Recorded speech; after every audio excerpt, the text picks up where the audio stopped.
go.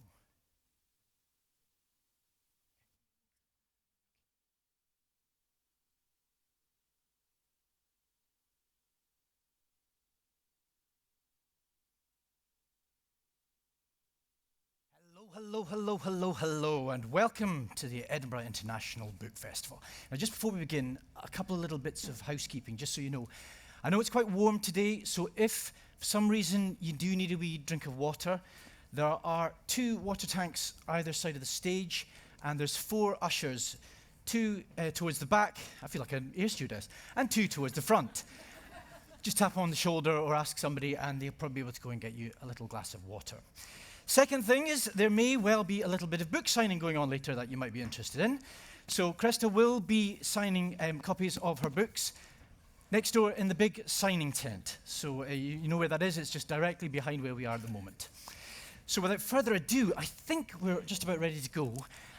Interesting fact, I'm not sure if you're aware of this, there are 900 events that take place at the Edinburgh International Book Festival every year.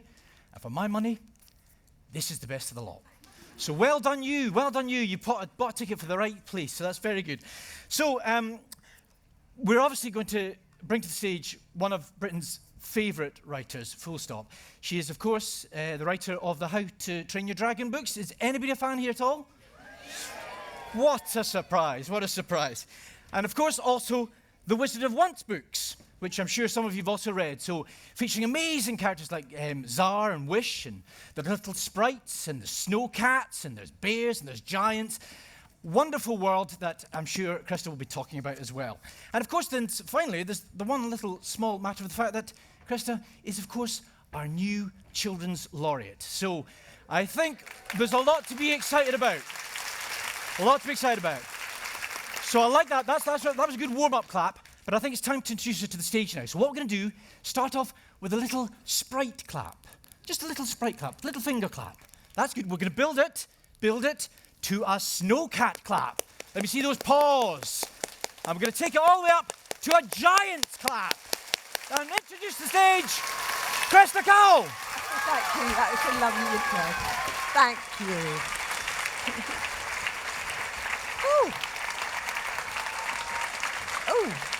Thank you. Thank you, everybody. Thank you so much. Oh, well, it looks so posh now, doesn't it? Cressida Cowell, I know, it's all very exciting. Yes, I'm Cressida Cowell, and I am the author and the illustrator of the How to Train Your Dragon books and the Wizards of Once series. And we just saw a clip from How to Train Your Dragon, the 3rd film, which was out this year. I'm a bit biased, but I think they're wonderful. They always make me cry terribly. But I want to take you back in time to way before there was the films, to when I first wrote the books. And it was a moment when I just had a baby. And anybody who's ever had a baby will know there's a moment when you look in the back of the car and you think, they're going to let me out of hospital with a baby? But I know nothing about babies, and so you start finding out about babies and looking back to when you were a kid, and I wrote these words I wrote. Which words? There were dragons when I was a boy. Oh, those words make me cry somehow.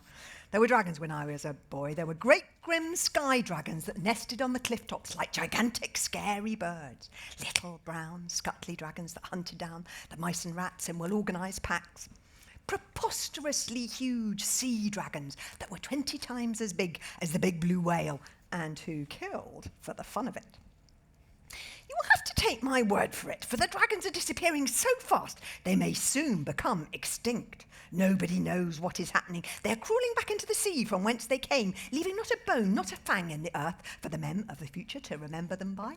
So, in order that these amazing creatures should not be forgotten, I will tell this true story from my childhood.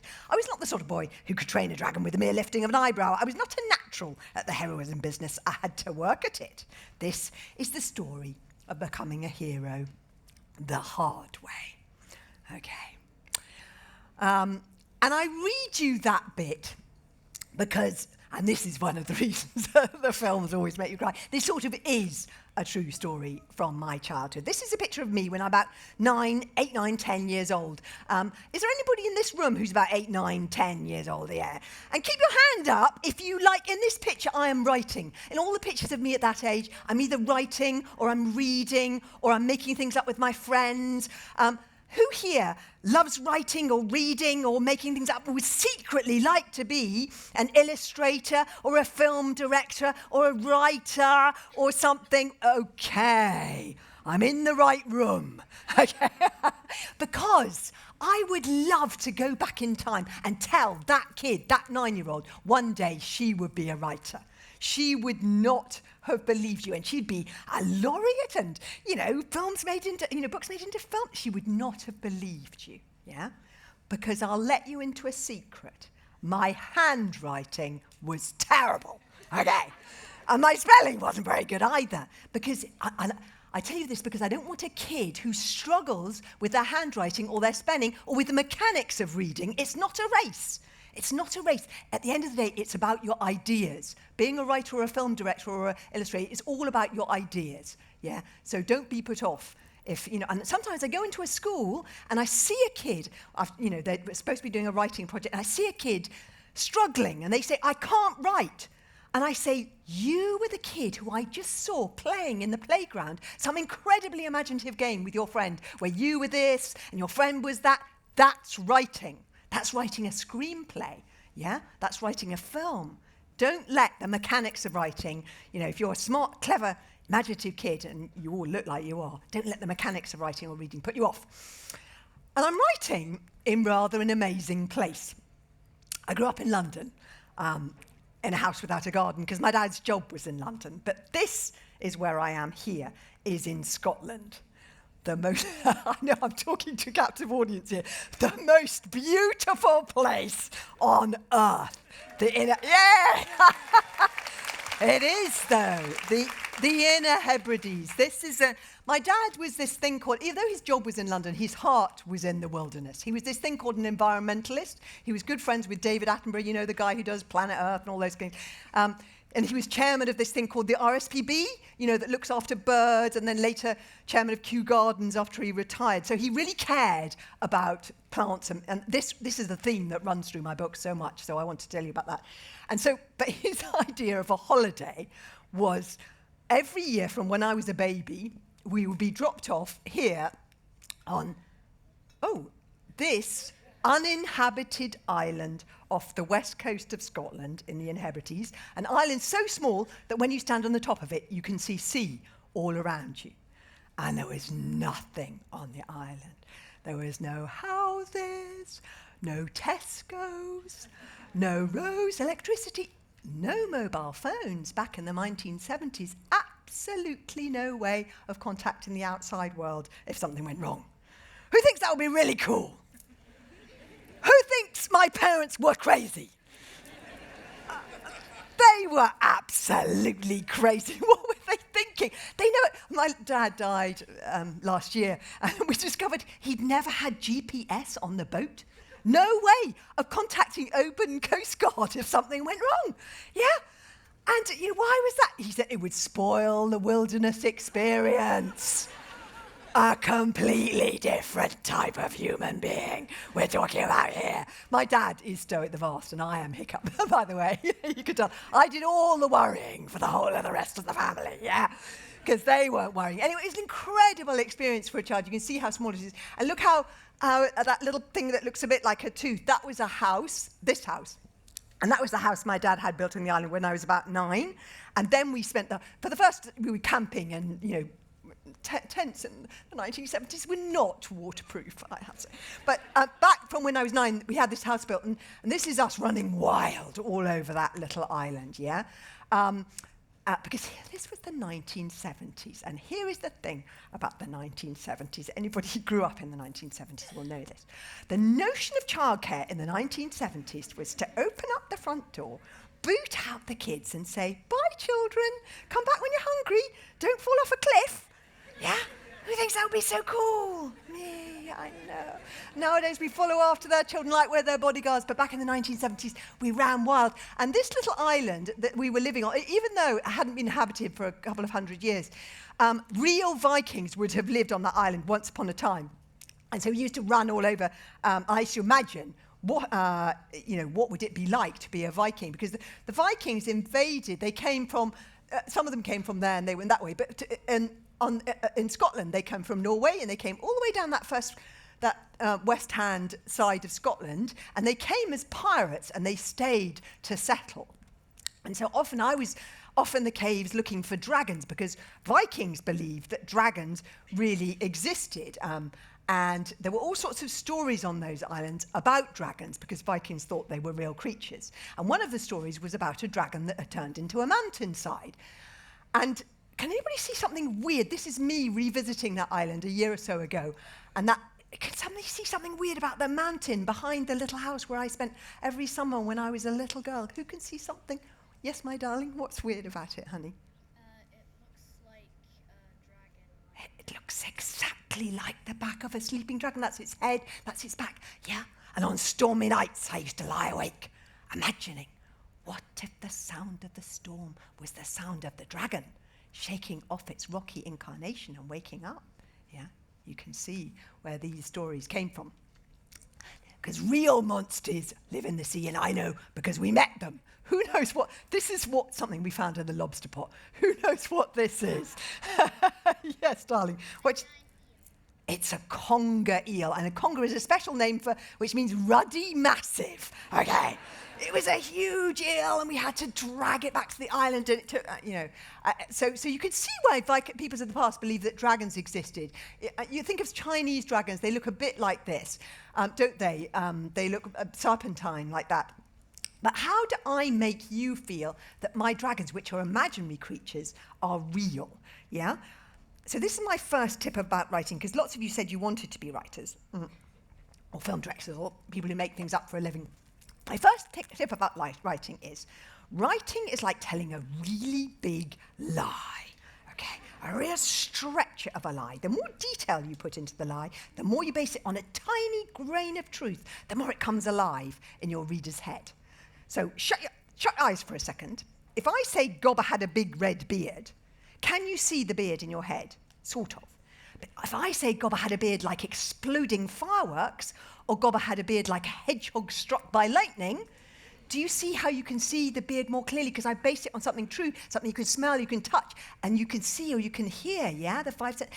That goes for everything about writing, but there's a really posh word for this, which is research, okay?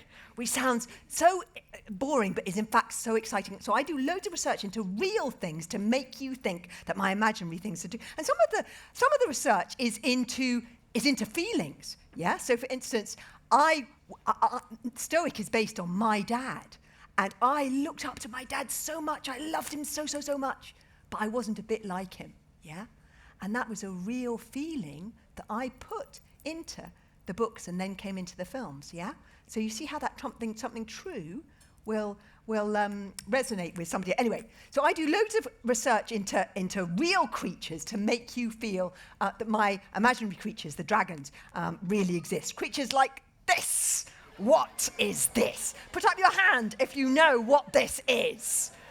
Okay, yes, I love the fact that the children always put up their hands. Their natural history knowledge is marvellous. Okay, yes, my darling, what is this? Yes, my honey. It's a blobfish, yeah?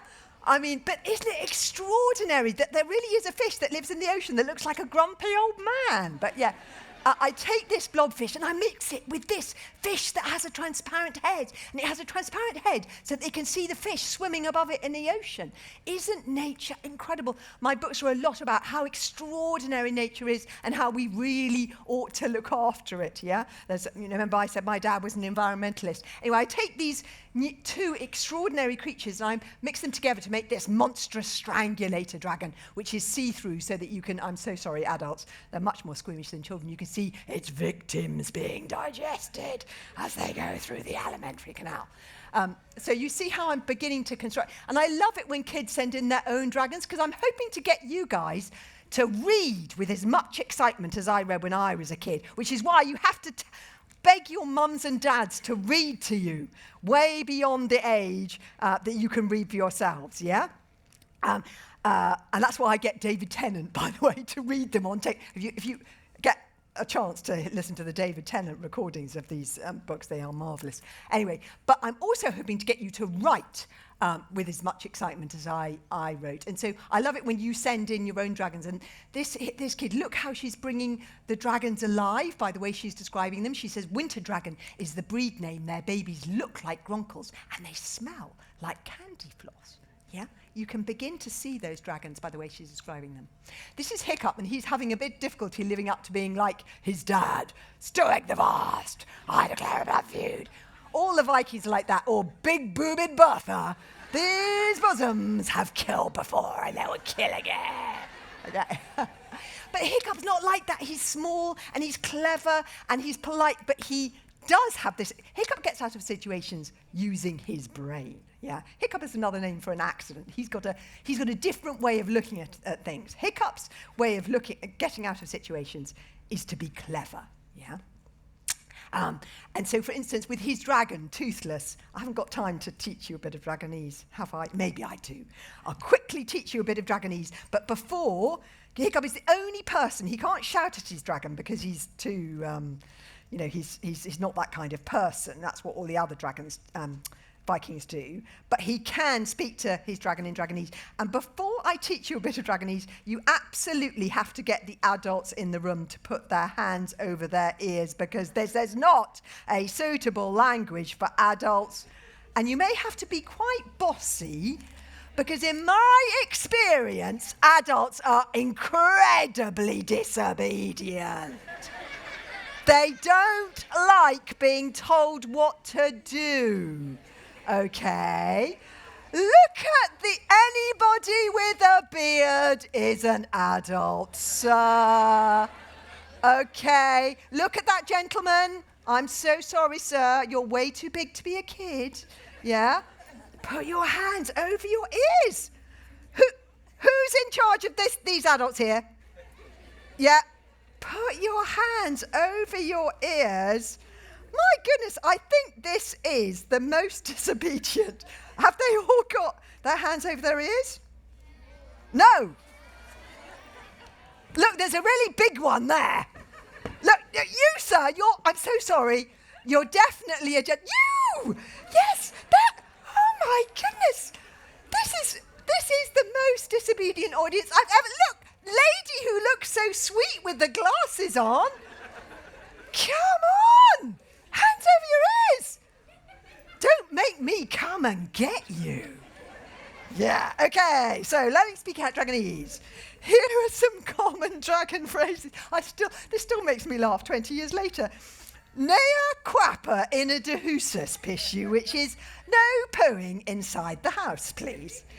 Me mama, I love this one, I like it, yum yum on de bum, which means my mother does not like to be bitten on the bottom. This is to a larger dragon, bishu kindly, gobber oot me friendly, which is, would you be so kind as to spit out, my friend? Okay, you can get them to take their hands off their ears. Nothing happened here. But through the books, you can learn the language of Dragonese. And Dragonese is a funny thing. This is the thing about books. I love films. I love telly. Oh, and I watch an awful lot of them. It's all stories. But books have something special, yeah? Books have something special that we cannot lose, okay? And it's in the words, okay? It's all, because film and telly are very visual mediums. Books are about words. And you notice how the Dragonese, yeah, made you laugh. Some of the Dragonese makes you laugh. Some of the Dragonese makes you think about things from another point of view. So there's a word in Dragonese, for instance, for mouse, and that word is sneaky snack. And it makes you think, how would a dragon look at a mouse? Yeah? Books are very, very good at making you see things from other people's points of view. They're particularly good at making you walk around in somebody else's skin. Yeah? Things on a screen happen out there in a book. They're happening inside your head. yeah?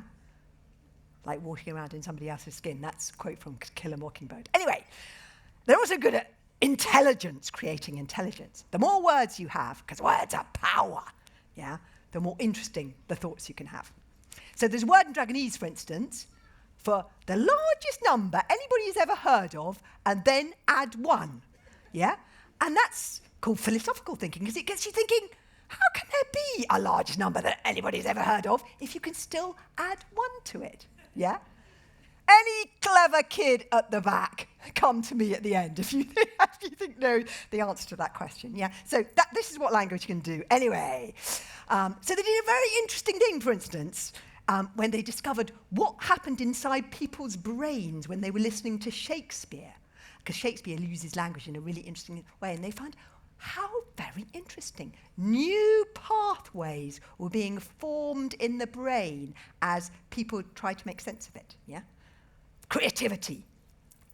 Books are fantastic at creativity. Anyway, so hiccup, you see, if you get put into this kind of situation, it doesn't matter how big you are in this situation. What you need in this situation is a really clever plan.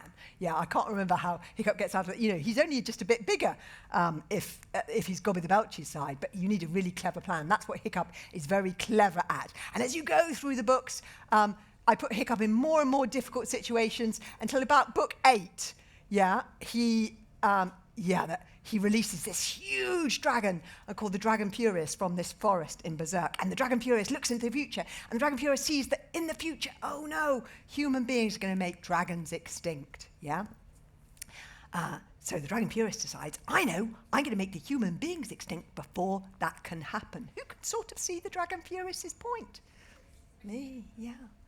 So Hiccup's quest at the end of these books is, can he save the dragons? Who thinks that back in Viking times, Hiccup was able to think of a plan so clever that he was able to save the dragons, even though you don't see so many dragons wandering around Edinburgh nowadays? Yeah? Quite a few of the children and none of the adults. Yeah. And, apart from that lovely one there. Yeah, and that's why I like writing for children, because children believe in the impossible, and it's their belief in the impossible that just might make it happen, yeah? Because children are the most creative people in the world, yeah? They don't know the rules yet, yeah? And so they can think of creative ideas that sometimes we can't think of. It's no surprise to me, for instance, that the current global climate strikes are being spearheaded by a child. Because most of the adults look away and think, oh, it's impossible for us to do something. But a child doesn't believe in the impossible. So she's heading that. Anyway, so these are the films of How to Train Your Dragon. And I love the films, and I'm very close. That's me with the director, and that's me with the producer, Bonnie Arnold. And he directed Lilo and Stitch, and she produced Toy Story 1. So they're wonderful people, but I'm very close to them. And I show you those pictures because I don't want you to think that, because Hollywood, it seems so glamorous, doesn't it? It seems so unlikely. And I want you to think that it's something that you could do. There's loads of Scottish people working in Hollywood. There's loads of, and in the film industry, we're fantastic at the film industry in this country, in the UK. So this is something that you could do. These people are just my friends, you know. This is something that you could do. And this is me talking about The Wizards of Once back at DreamWorks, because my new book series they are making into a film. Yay! Oh, yay! Did you not know that? Oh, I think just because I know it, everybody knows it. Yeah, no, they are. I know. Isn't that amazing? So, Wizards of Once. Now, Wizards of Once, I'm going to tell you a bit about this. It was a bit tricky with the Wizards of Once because I loved How to Train Your Dragon so much I didn't really want to end it. That's why I wrote 12 of them.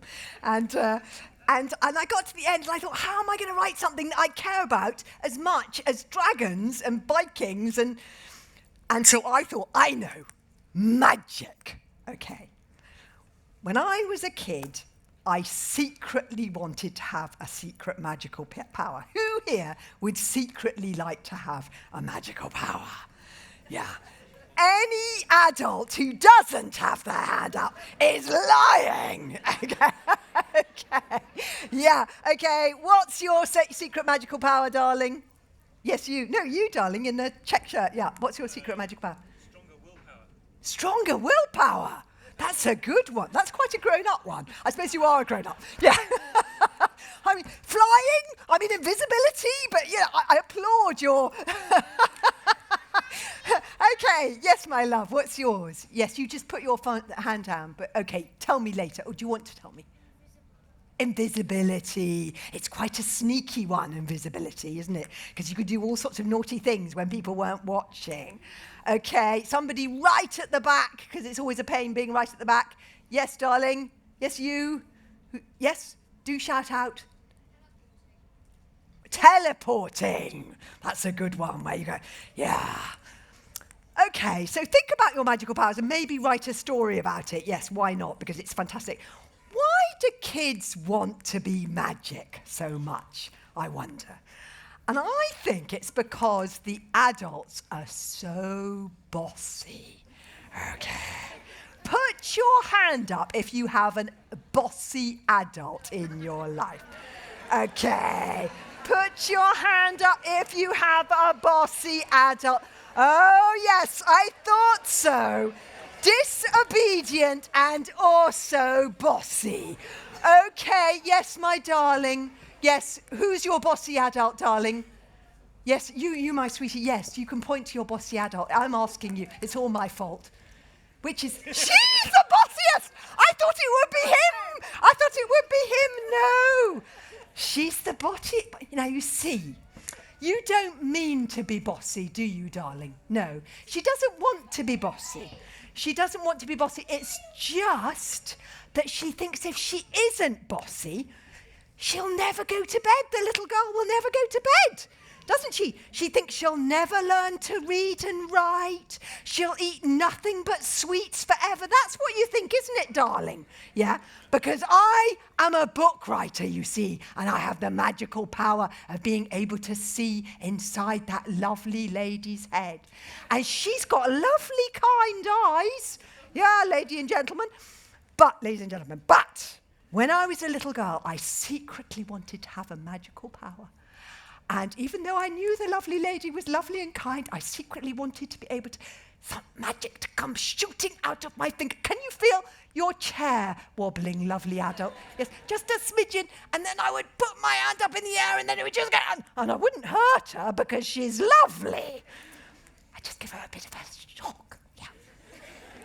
And I think that's why children want to be magic, because often they feel that they don't have very much power.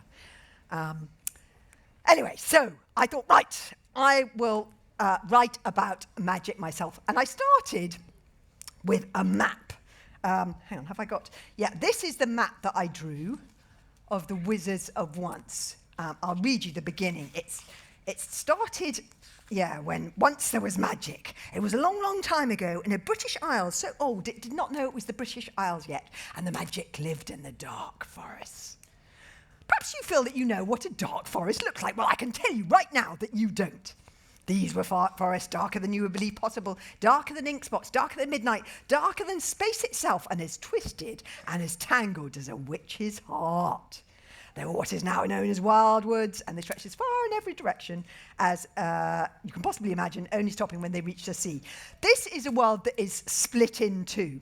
There were many types of humans living in the wildwoods, the wizards who were magic, and they live on the left-hand side of the map, and the warriors who were not.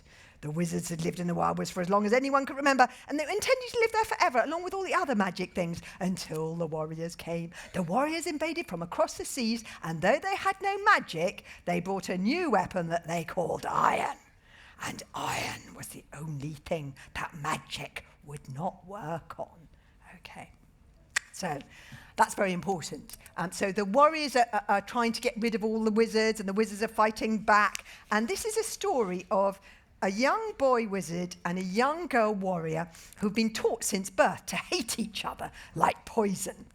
So this world, one of the themes of this book is about empathy. You know, I said about how books were particularly good at making you see things from other people's point of view, yeah? These two children are actually particularly good about that, because they're less prejudiced than adults. That's one of the many magical powers that children have.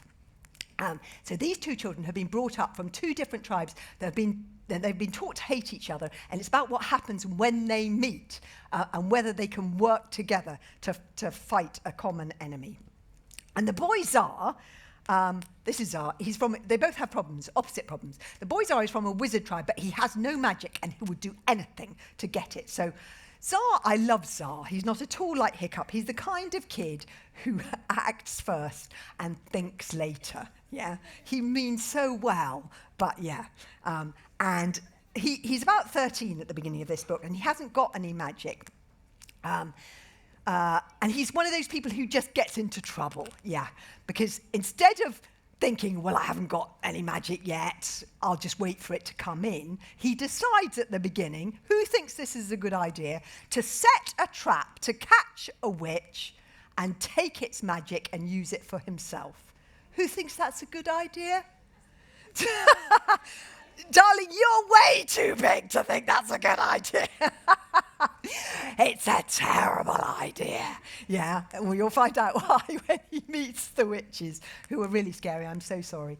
And the girl Wish is from a warrior tribe, and the warriors are not supposed to have any magic at all, but she owns this banned magical object, and she'll do anything to conceal it. And at the beginning of the first book, you suddenly discover what the magical object is, and it's a spoon.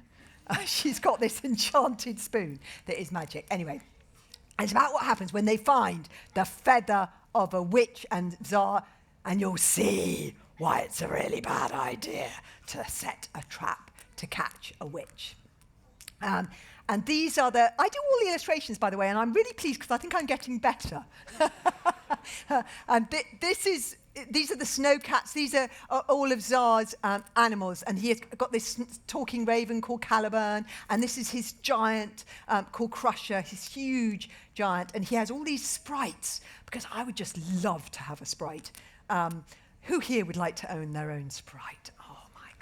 Me. But I couldn't decide, so I gave him lots of different sprites. This is my favourite, Squeeze Juice, who's so small that he can fit on the end of your finger, but he has lots of different types of sprites. And these are the spelling staffs, and each of the different spelling staffs does a different thing. So one of them does teleportation, like you were talking about. Another one will help you with invisibility. They do different things. Some of them are a transformation and might help you turn into a cat or an eagle or something. And this is the Enchanted Spoon, which Wish owns, and she really, really shouldn't own a spoon which is magic, because you can see these are the spoon moods: anxious, sad, excited, cross, sleepy. But there's something very odd about the spoon, and the spoon is made out of iron. Yeah? Why is that odd? What is odd about that? Yes, my love.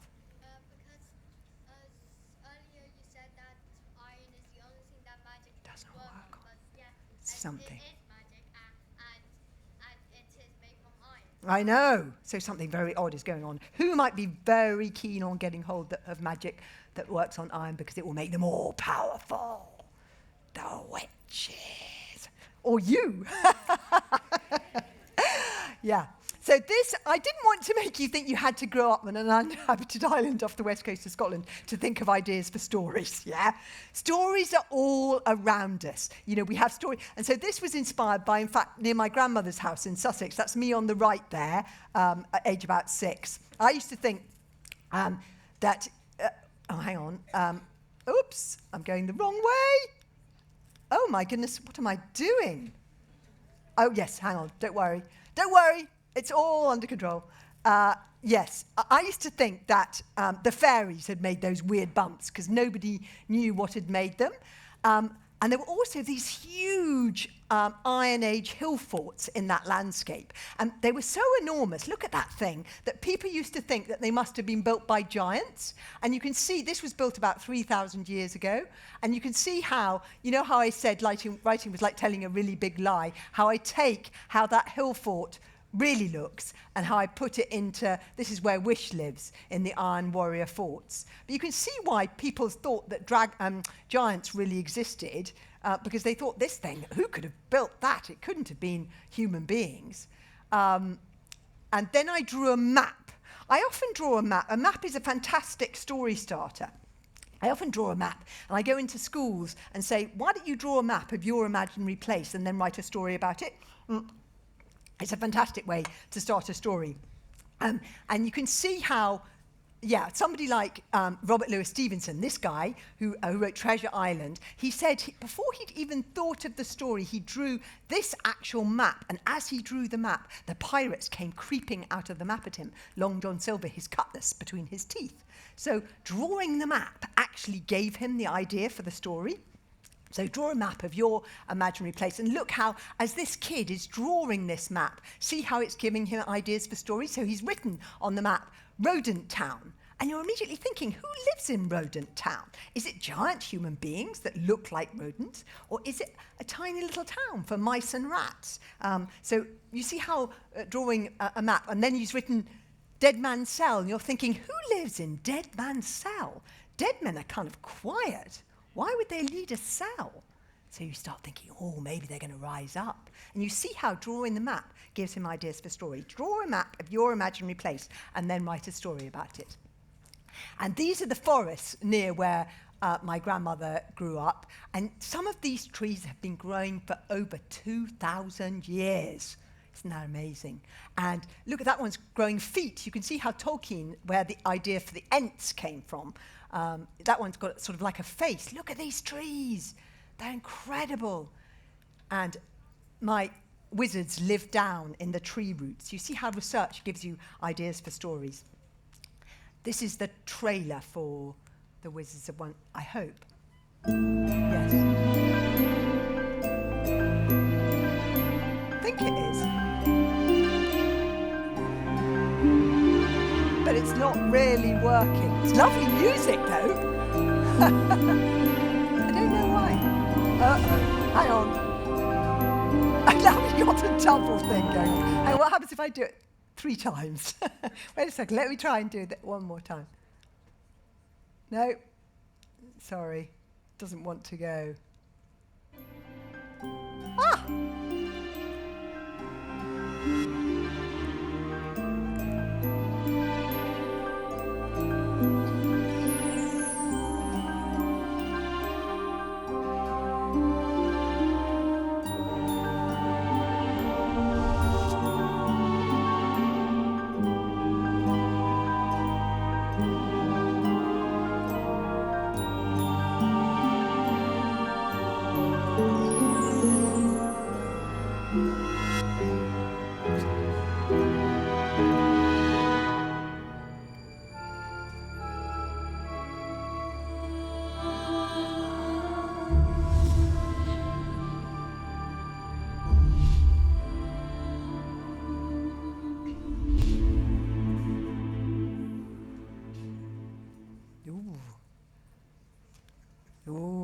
Okay, so yes, that was Wizards of Once. And Wizards of Once Twice Magic, which was the second one. I'm going to run through this very quickly because I've now written 3 of them. At the beginning of the second one, Tsar, who's the wizard boy who wanted to be magic, he's stolen the magic of a witch, and it wasn't really a very good idea because he's got this witch stain now on his hand that is beginning to control him. So at the beginning of the second book, he's been put in this prison called Gorman Crag, and nobody is supposed to get out of it. But the great thing about Tsar is that he believes in the impossible. So even though nobody's ever got out of the prison before, he decides he's going to get out of it. So he has one great quality, Tsar, and this is him busting out of the prison in the company of a werewolf he's met. And you can see this is Tsar, and that's how the magic is beginning to control him. And you can see his father. This is Incanzo, his father, and you can see how his father is trying to control Tsar by putting him in the prison to stop the magic. But you can see why he's doing. He's got lovely, kind eyes, hasn't he, Incanzo? But he's trying to stop Tsar by shutting him up, which is probably not a very good idea. And Wish at the beginning of Twice Magic. she's also been put into into a sort of a prison by her mother, Queen Sycorax. And by this time, and by this time, her mother has realised, I'm so sorry, I'm giving this slightly away if you haven't read the first book. Close your ears if you haven't read the first book. Basically, Wish has, behind that eye patch, she has a magic eye. Okay, so she's secretly magic, yeah? And that's very dangerous. And the magic that she has is magic that works on iron. Yeah, I know. So her mother has put her in this punishment cupboard, and now she's not only bringing alive the spoon, she's bringing alive all these iron pins. But she's found in the spelling book, you see, she's found in this special book called a spelling book, which contains this whole non-fiction section. I love books which have a bit of a non-fiction section because it feels like the world extends, it's called world building, it feels like the world extends beyond the pages. So each of these books has a sort of non-fiction section that introduces you to all these creatures that I don't have time to talk about. So these are bloody barbeards and three-headed bugbears. The third head on this bugbear is invisible. And it has all the powers, telekinesis, moving things. Yes, this is the magic eye. And in that book, she has found a spell to get rid of witches. And so she's got to bust out of the prison, defying her mother, Queen Sycorax, who looks very, very suspiciously. My children keep telling me, like grandma. Don't tell her. Yeah, and here's Tsar running away from the King Witch, and that's the giant, the philosopher giant called Crusher. Now I've just got time to tell you a little bit about Knock 3 Times, and we've still got time for questions. I'm just telling my PR person, because normally I run out of time for questions. Knock 3 Times is the third one in the series, and it's the second last one, so there's going to be 4. And it's my favourite, yeah. I love this book, Knock 3 Times. At the beginning of this book, Tsar and Wish and Bodkin are running away from the witches. They've run away from their father and mother, and they're trying to look together for the spell that gets rid of magic. Shall I read you you're going to be the first. By the way, because this is the Edinburgh Festival, and Edinburgh has a special place in my heart because of How to Train Your Dragon, you get to get this book 2 weeks before it gets published anywhere else. Yeah? Yes. So you are the first kids in the whole world to hear the beginning of the best book in the series so far. I'm a bit unreliable, I should say. I always think I've written the best book. But anyway, I love this one. I really love this one. Okay, chapter 1, Betrayal. 3,000 years ago, at the end of the era that would be later known as the Bronze Age, the whole of the British Isles were covered in wildwoods. Good things lived in the wildwoods, animals and magic creatures and humans who minded their own business, but bad things lived there at that time too. Some very bad things. And 2 of those bad things, look, poor Wish and Tsar and Bodkin are flying on their door, looking for the spell to get rid of witches, and they are being followed. The bad things were presently invisible. Oh gosh, now you see what they are. But if human eyes could have seen them, they would have noticed they had soft back wings like the wings of crows, and fingers that ended in talons like a bird of prey, and noses a little like a beak. In fact, they were witches, not good witches, but very bad witches indeed. And they were flying high, just below the clouds, and as they flew, they were watching something down below. That something was a door. But instead of being a door where a door really ought to be, vertically opening and shutting between rooms that are safely on the ground in an orderly kind of way, this particular door was flying through the air, flat on its front like a carpet just above the treetops. Anyway, so they get swooped on by this witch, and that's just the opening chapter. I think that's chapter 1. This is a very exciting one. And that's Squeeze you saying to Tsar, you would never leave us into any trouble. Gosh, Tsar leads them into such trouble in this one. And I'm afraid, oh gosh, I mustn't tell you. Anyway. I mustn't tell you. And this is Wish. And you can see she's beginning to look a little bit anxious. She still believes. I like strong girl heroes. And I'm very keen on a strong girl hero.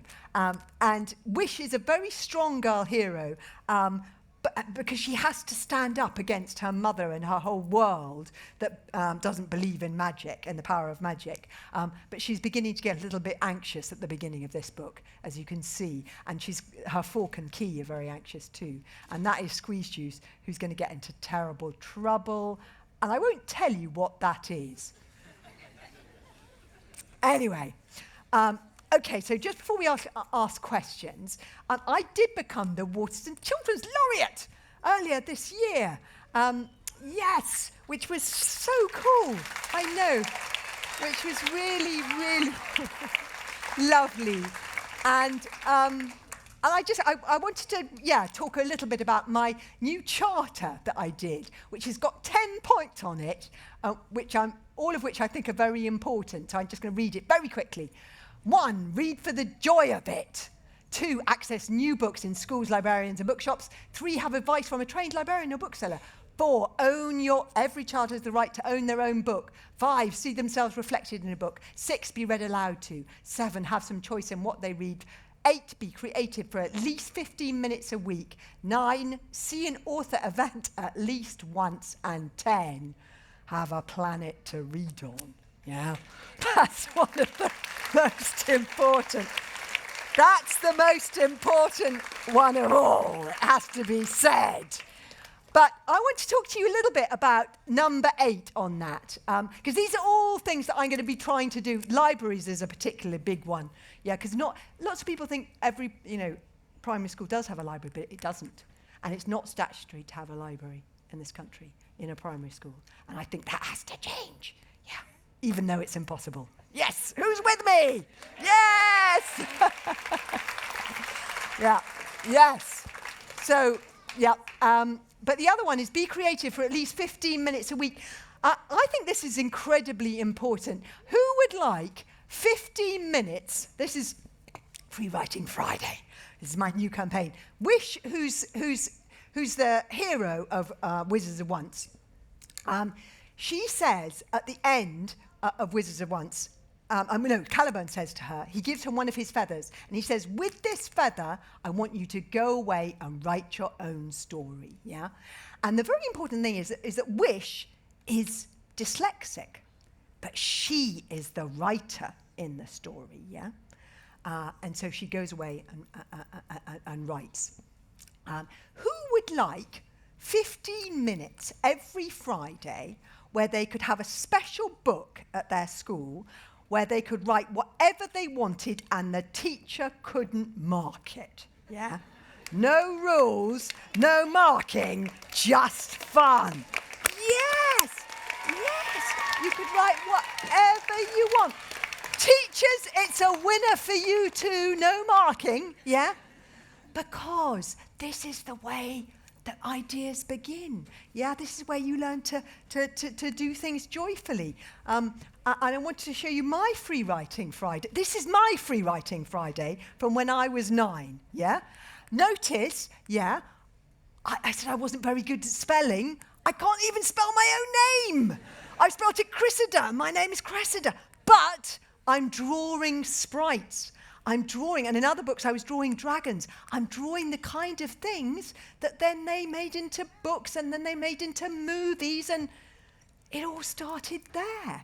And this lovely teacher called Miss Mellows, who gave me these books, and even though, because I was a bit, sad because my writing wasn't very good, she said, sometimes it doesn't matter, yeah? And in this one book, it didn't matter, yeah?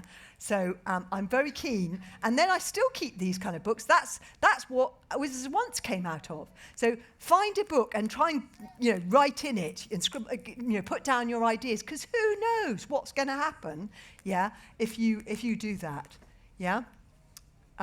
And you see how scribbly the writing is, and that's how, because the real magic is imagination, yeah. And I want everybody to put their hands up in the air if at the beginning of this session you said that you wanted to be a writer or an illustrator or a film director or a creative person in any sort of way. We need creative doctors. We need creative politicians. Yeah? You could be a creative anything. Adults can put their hands up to. Yeah, and I'm going to take this huge box of invisible magical feathers. I'm going to throw them at you and you're going to catch them. Catch them. Catch them. Catch them. Catch them. Catch them. Catch them. Catch them. Catch them. Catch them. And then you're going to take them away and you're going to write your own story and it's going to be fabulous. Yeah? Okay, so, and now you can ask questions. And now you can ask questions, and I'm going to draw at the same time, multitasking, just to prove that I draw the illustrations as well. Yes, my love, what's your question, darling? Shout it out. Yes, you with your hand up in the blue T-shirt who thinks it isn't really you, but it is. Yes. How did I come up with the dragons in How to Train Your Dragon? Well, oh, yes, I have started at the top. Well, I do lots of research into different, some of them came, do you know books like, The Hobbit and things like that? Some of them came from things like that, and The Wizard of Earthsea, there were some amazing dragons in the third. So I did kind of traditional dragons, and I read about Beowulf and things like that when I was at university. So some of them came from that, and others of them was just from doing lots of research into different kinds of creatures that really exist, because that makes you feel that they could be real, and I'll find out something amazing about some incredible creature that will use electricity to stun some other creature, and that will that'll give me an idea for an electric squirm, or I'll find out something incredible about, yes, there was some creature. Oh no, that was a bit yucky. I won't say that. Say that one. But there's lots of amazing creatures that are in this world, and so that they'll all give me ideas for different types of dragons. They're generally based on something true, and that's why I said about research. For instance, I'll do some research and I'll discover, oh my goodness. People really did believe that magic was allergic to iron, and they used to hang iron horseshoes outside their houses to frighten away the fairies, and that would give me an idea, yeah? You see how research gives you ideas and makes things feel true. So the internet is a wonderful thing. I love libraries, and I love real books, but also the internet is marvellous for finding out fascinating facts, which is why you all knew about the blobfish already. Incidentally, at the same time, I am drawing a picture of Toothless, and Toothless is like a more traditional type of dragon, but very small. He's the sort of dragon you might find in The Wizard of Earthsea or The Hobbit, and he's rather mischievous. So you can see he's thinking of something rather naughty to do. Often when I'm drawing a picture, I will make the face of, I look at myself in a naughty way, or I'll be thinking naughty thoughts when I'm drawing. And that's what I'll do often if I'm trying to write a sad bit.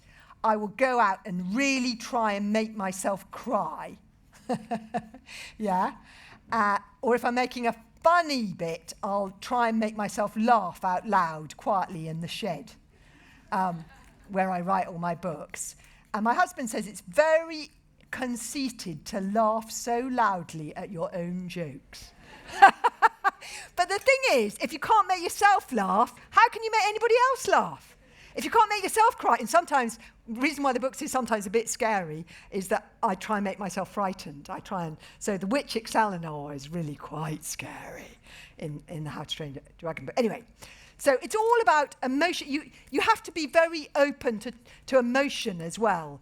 Don't be afraid of being emotional, because I think that that's one of the reasons that the books and the films mean something to other people, because I'm very open about being emotional about things. And, my poor father, he was a nice, quiet kind of a chap. And, but I was talking about my relationship with him, because that's what resonates with other people. If you, Toothless is sitting on Hiccup's head in this picture. Okay, right. Yes, my love, right at the front. Are you gonna, after you've written the last book of the Wizard's Wands, are you gonna make a different series after that? Yes. And that was why I'm only writing 4 of them, because, and it was, it's a bit of a problem, darling, because my problem is that I start writing and then I fall in love with the characters. So I didn't realise, how much I really love Wish. Wish is the girl hero, and I really love Tsar, because he means so well, but he's so naughty and But the problem is, as my husband's always telling me, if I spend another 15 years writing Wizards of Once, I've got all these other ideas for stories. What do you think I should do, my darling? Should I write more Wizards of Once, or should I write a whole new series, set somewhere else? I've got so many other ideas. I'll come back to you, darling. You tell me at the end. Bit of market research. What do you think I should do? Okay, yes, in the middle there. Yes, my honey, with, red hair and really cool things on your head. How long does it take you to write the books? It takes me at least a year to write and illustrate one of those books. But it probably takes me longer to think of the idea. So the first Wizards of Once probably took me 2 years. And actually much longer than that, because I was keeping this big book for about 5 or 6 years before I even gathering ideas, because it needs to feel real. The world needs to feel real, and that means you have to have lots that you don't actually show in the actual book. Yes, darling, yes. Just here with your hand up. Yes, my love. Wearing dark glasses, yes, just there. You can shout out your idea. How do you get all the races, like the wizards and the warriors? Sorry, darling? How do you get all the races, as in I the wizards see. and the warriors? Well, again, you see, it's all, I'm giving you the same answer all the time. It's all probably from research, either from books that I read that I love. I love Tolkien and I love that kind of thing, or I might watch Star Wars and get an idea from there. But it's a lot on finding out about real things like history. So, for instance, I'll discover about, this is amazing, you see. I'll discover about all these people in the past who used to walk on, actually, I'm giving away a bit of an idea that I might use in the future. Don't tell anyone. We're in a very small room with just 750 people. I'll get an idea for these people called breedlings. There was a real people in Suffolk called breedlings who lived on all these houses in stilts. And this is in the Bronze Ages. And then the breedlings, I think, they used to ambush people, and they did a whole sort of rebellion against the government back in, 8 something or 12. So that would give me an idea, and I'll think, I know, I'll put it on the Sweet Track, which I put on the map, is actually a real track that goes across the Somerset levels, and that's been there, 15,000 years they put it, and before the 15,000 years before Christ, it was called something else. There's been a track over this. So you see how the things that I make up are all ideas from things, from real history. Yes, my lovely. Yes, my darling, in the green. Have you ever considered only drawing animals? Only drawing animals, or no humans involved with the books or anything? Do you think that would be a good idea, darling? You're not keen on the human element. No, you think better with just the animals. Yeah, it's a really interesting idea, isn't it? I always put, because some authors just do animals, don't they? Like wash it down and things like that. But I always put humans in there. No, I haven't. I think I like humans, darling. I like animals as well, but I do like humans. I'm interested in humans. So no, I've never thought of that. Maybe you should do that. Yes, my love, right at the back. Have you ever considered, because you always do like historic things? Have you ever considered maybe doing one which is like based in the future? In the future? Yeah, future would be fun, wouldn't it? There's a great series of books called The Hitchhiker's Guide to the Galaxy. Who likes those? Me. Yeah, that would be fun. I know. Yes, I have considered that, and I would love to do it. And this is the thing. There's so many ideas and so little time to do everything. Yes, I think that would be a lot of fun to do that. So yeah, I haven't ruled anything out. But I like writing about history, but I'm also very interested in magic, because I think often it's because of the tantalizing idea that magical thing that we don't know everything. We think we're so clever, human beings, but actually one shrug of a volcano or an earthquake, and our cities are shaken to the. We're not as smart as we think we are. So magic for me represents wonder, yeah, what we don't know. And I'm very interested in what we don't know. Children are very good at exploring what we don't know, yeah? Because as I said before, they don't know the rules yet. I'm going to quote somebody very, very clever, which is Einstein, yeah. It's a miracle that curiosity survives formal education. Yeah. If you want your children to be intelligent, read them fairy tales. If you want them to be more intelligent, read them more fairy tales. Yeah. Knowledge is limited. Imagination encircles the world. Yeah. I think we'll have one more question, and then. So what I was saying, by the way, darling, I got a bit lost there. It's a fault, I know.